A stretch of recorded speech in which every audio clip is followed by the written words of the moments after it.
उहाँ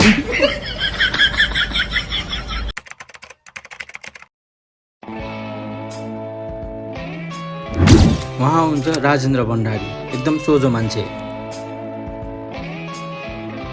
उहाँ हुनुहुन्छ जापानिज केटी।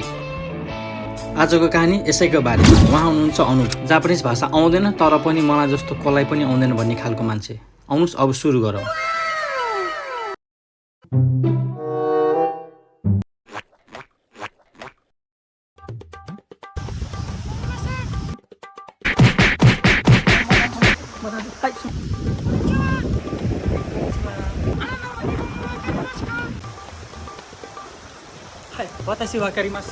हामी पनि हेरौँला नि कतिको भाषा बोल्दो रहेछ।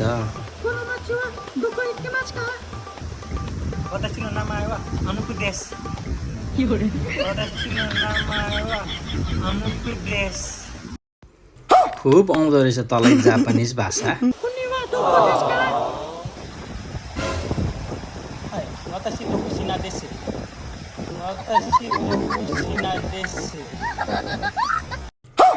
के बोले भाइ? अब के बोले? के बोले? के जथाभावी बोले?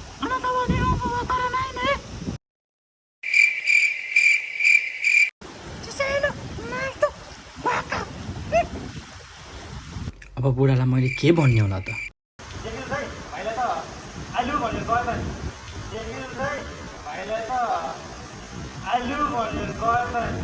अभी मैं गाली नहीं दे सकता। नहीं, गाली नहीं देना। अब फैमिली देखती है, वरना मैं ऐसे गाली दूं, ऐसे गाली दूं ना, जिंदगी भर याद रखें ये बड़वे।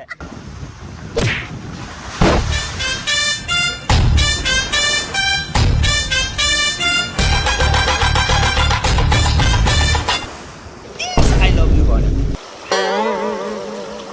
पाका भनेर गयो, तेरो बुद्धि नभएको भनेर गयो, बुझिस्?